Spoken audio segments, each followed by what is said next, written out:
ko lang po nakita na pati yung galing sa Philippine Military Academy, sa Philippine kung saan-saan, sinasaksak doon sa education sector. Alam po nila na may problema. Ito po pwedeng dalhin sa Korte Suprema kung bibilangin po natin yung tama lang na DepEd, yung TED, yung SUCs, yung TESDA.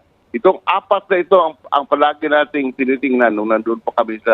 Puntahan ko lamang po yung usapin tungkol dun sa conditional implementation, particularly yung AKAP. Dahil ito nga po ikino-question, 26 billion pesos na pondo para po sa AKAP, inilagay ni Presidente sa ilalim ng conditional implementation.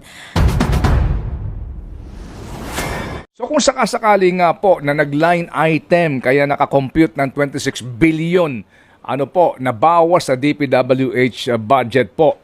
Ito hong pinirmahan ng Presidente. Ano po ang take ninyo naman dito po sa usapin noong budget ng DepEd as a department vis-a-vis sa laki ng budget pa rin po ng DPWH na ngayon nga po ay 1 trillion pa rin pero nabawasan po ng 26 billion. Ted, doon po sa 9-item veto power, hindi po pwedeng ibalik ng Presidente yung budget ng DepEd o ibalik yung budget ng PhilHealth o anuman.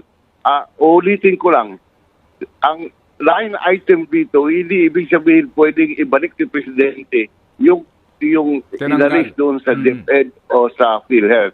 Kaya kung talagang ngunit in the course of the implementation doon po sa susunod na taon, pwede po nilang i-augment ang DepEd kung mayroong savings sa ibang item, pwede po ni Presidente gawin, magkaroon siya ng augmentation para maibalik yung 10 billion. Ngunit hindi pwedeng ibalik yung 10 billion sa pamamagitan ng line item veto power. Yung nga po, no, hindi nga pwedeng galawin. Pero doon po sa constitutional provision na dapat to mas malaki ang budget ng education.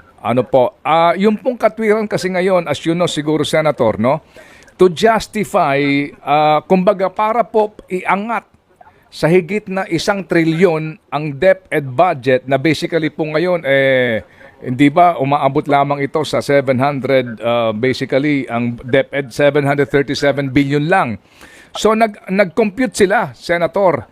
Sinama po nila dito bilang kasama daw po sa education sector budget pati po ang Philippine ito po yung Local Government Academy.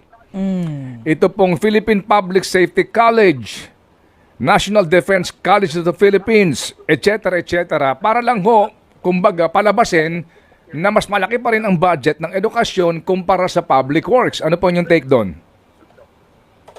Ted, pwede po yan na issue na dadalhin sa Korte Suprema. Dahil ngayon ko lang narinig yan. Traditionally, sa mga budget na nandun pa ako sa Kongreso, ang binibilang na budget ng education sector, yung DepEd, yung sa CHED, yung sa state colleges and universities, yung sa TESDA. Ngayon ko lang po nakita na pati yung galing sa Philippine Military Academy, sa Philippine kung saan-saan, sinasaksak doon sa education sector. Alam po nila na may problema. Kaya sinama yung lahat ng mga remotely related sa education sector. Kaya ito po pwedeng dalhin sa Korte Suprema kung bibilangin po natin yung tama lang na DepEd, yung TED, yung SUCs, yung TESDA. Itong apat na ito ang palagi nating tinitingnan nung nandun pa kami sa Senado.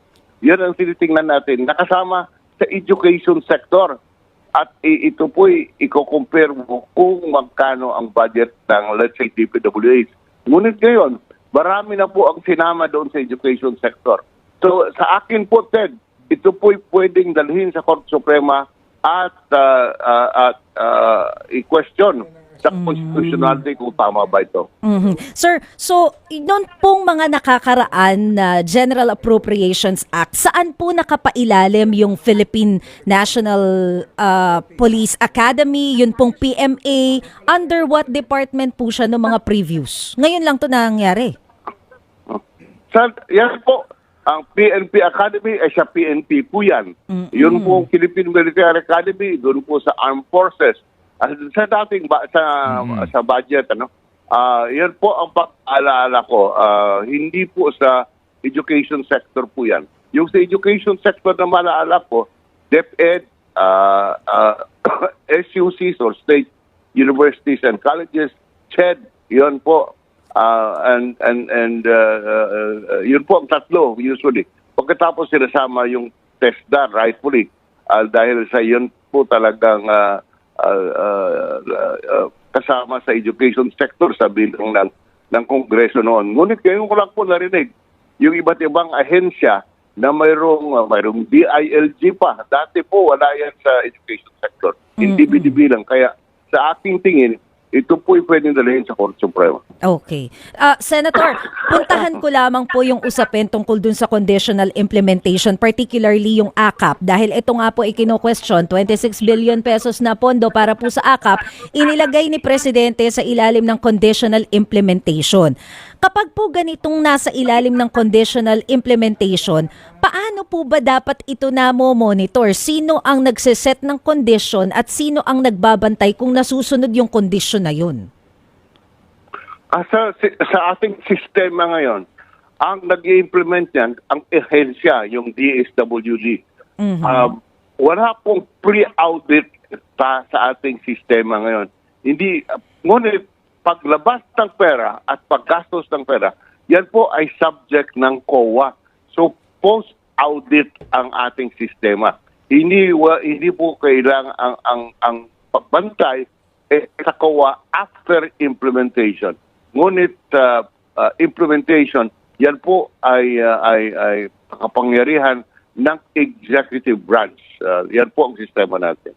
Kasi ang sinasabi po nila kahapon, iseset daw po ng DSWD, NEDA at DOLE yung guidelines bago daw ma-release yung AKAP. So once na hindi po sila nakasunod doon sa sinet na condition, what will happen to the budget, sir? Hindi po pagdating, una, tama po yan. Yung sinasabi ng tatlong ahensya magsiset ng kondisyon. At on the basis of these conditions, i-release yung AKAP kung nagko-comply yung receiving agency. Ngunit pagkatapos po niyan, post-audit, kung release ng ahensya ang pondo na hindi sang-ayon sa guidelines, hindi po i-approve ng audit yan at sasabihin, this is disallowed, maging liability noong implementing agency. Sir, puntahan ko lang yung tungkol sa PhilHealth. Ano po? Kasi itong PhilHealth naging usapin bago yung pag-sign ng budget, zero subsidy, pero malinaw naman na hindi ito masosolve doon sa pag-line veto kasi hindi rin naman pwede magdagdag si Presidente. Pero paano natin sasagutin yung tanong na di ba dapat may automatic allocation yung PhilHealth mula doon sa Syntax? So, paanong mangyayari doon, sir? Wala pong automatic appropriation.